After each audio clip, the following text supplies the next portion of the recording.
The first country that will collapse because of Bitcoin.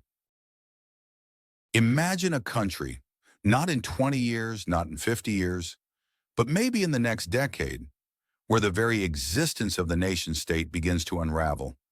Not because of war, not because of famine, not even because of climate change, but because of Bitcoin. Sounds crazy, right? A single digital currency born out of an anonymous white paper in 2008, somehow causing an entire government to collapse. And yet, when you pull at the threads of history, economics, and geopolitics, the possibility becomes chillingly real. So let's go on a journey together, a thought experiment no one else dares to make, and explore which country will be the first to collapse because of Bitcoin. To answer that question, we need to understand something fundamental. Governments survive on one thing: control. Control over borders, control over armies, but most importantly, control over money. If you strip away the symbols, the flags, the national anthems, what truly makes a government powerful is its ability to print and enforce its currency. Without that, a nation becomes fragile. Now imagine a world where citizens no longer trust that currency. Imagine a world where inflation eats away at savings, where the people wake up to the fact that the paper in their hands is only as strong as the promises of the politicians printing it. We've seen it before. Weimar Germany in the 1920s, Zimbabwe in the 2000s, Venezuela in the last decade. Hyperinflation destroys more than wealth. It destroys the social contract. But here's the twist. In the past, citizens had no escape. Their money collapsed and they had nowhere to run. But today, Bitcoin exists, an opt-out button for billions. So the question becomes, which country will be the first to face that mass exodus of trust? Which government will crumble because its people migrate to Bitcoin faster than its leaders can react? Some might say El Salvador, since it's the first nation to officially adopt Bitcoin, but that's not collapse. That's transformation. That's a country trying to get ahead of the curve. The real collapse will happen somewhere else, somewhere fragile, where leaders refuse to adapt, and where the old system is already cracking under its own weight. Look around the world today. Which countries are drowning in debt? Which countries rely entirely on printing money to survive? Which countries watch their youth flee, their economies shrink, their currencies crumble?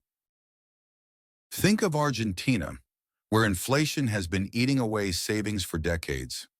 Families buy groceries the moment they get their paycheck, because if they wait even a few days, their money is worth less. Think of Turkey, where political instability and reckless monetary policy have made the lira a shadow of what it once was. Think of Lebanon, where banks literally froze people's accounts, locking away life savings overnight, leaving people desperate and angry. In each of these nations, citizens are already experimenting with Bitcoin, not as an investment, but as a survival tool. Now imagine the tipping point, a breaking news headline that inflation has surged past 100% in a month, a government announcing new capital controls, or a bank run that empties vaults in hours. People panic. They rush to secure their wealth. In the past, they might have bought gold or dollars, but this time, they download a Bitcoin wallet. And once that migration begins, there's no stopping it. Unlike bank accounts, Bitcoin can't be frozen. Unlike dollars, Bitcoin can't be printed by the Federal Reserve. Unlike gold, Bitcoin can move across borders instantly. For the first time in history, a population under financial siege will have a way to completely bypass their government's control. And here's where collapse begins. The government loses its tax base. Citizens stop using the national currency. Black markets flourish, not with cash, but with sats. The central bank tries to print more money, but fewer and fewer people accept it. The currency spirals into hyperinflation. Trust vanishes. And suddenly, the government has no leverage. Soldiers won't work for worthless paper. Police won't enforce laws if they can't feed their families. Bureaucrats stop showing up to their desks. A government without money is a government without power, and that's when collapse happens. So back to our question, which country will be first? Some argue it will be a developing nation with weak institutions, maybe Lebanon, maybe Argentina, maybe Turkey. But what if it's bigger than that? What if the first true collapse isn't a small country on the fringes, but a mid-sized power whose fall shocks the entire global financial order? Imagine if Japan, with its astronomical debt-to-GDP ratio, suddenly faced a generational loss of confidence. Imagine if young people refused to hold yen and quietly moved into Bitcoin instead. Or imagine Italy, a country with chronic debt problems, unable to print euros, trapped inside the European Union's monetary system, watching Bitcoin siphon off trust from its already fragile banks. Collapse doesn't always mean violence or chaos. Sometimes it means irrelevance. Sometimes a government collapses not in fire, but in silence, as its authority evaporates. Picture this: a government announces new taxes, but no one pays them. Not because they're defiant, but because their wealth exists in Bitcoin beyond the government's reach. Picture a dictator demanding loyalty, but soldiers secretly stack sats, knowing their real allegiance is to their families, not the regime. Picture banks standing empty, not because they've been looted, but because people simply don't need them anymore. This isn't science fiction. This is monetary gravity, and once Bitcoin reaches escape velocity in a collapsing nation, there's no pulling it back. So, which country will collapse first? The truth is, it may not be the weakest nation. It may be the one most stubborn to change. The leaders who laugh at Bitcoin today may wake up tomorrow to find their citizens no longer care about their decrees. Because here's the real threat of Bitcoin. It doesn't fight governments head-on. It doesn't need to.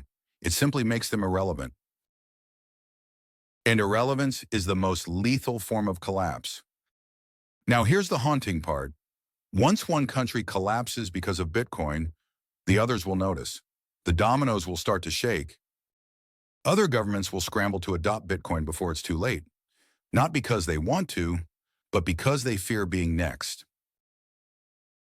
And that first collapse will be remembered in history the way we remember the fall of the Berlin Wall, as a signal that the old order is dead. But right now, no one talks about it. No mainstream economist dares to say it. No politician wants to admit it. And yet, deep down, they know. They know that the first collapse is coming. They just don't know when or where. That's why this isn't just a question of economics. It's a question of survival.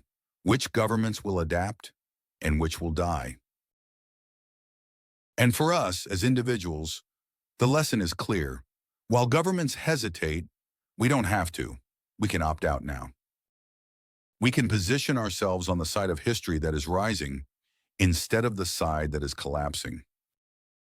Because the first country that collapses because of Bitcoin will be a tragedy for some, but an awakening for the world. And when that day comes, people will look back and realize they had been warned, but only a few were listening. So ask yourself, are you watching this video as a spectator, or are you preparing as a participant? If you found this thought experiment eye-opening, share it with someone who still believes their government has everything under control. And don't forget to like, subscribe, and join me. Because together, we're uncovering truths that no one else dares to say out loud.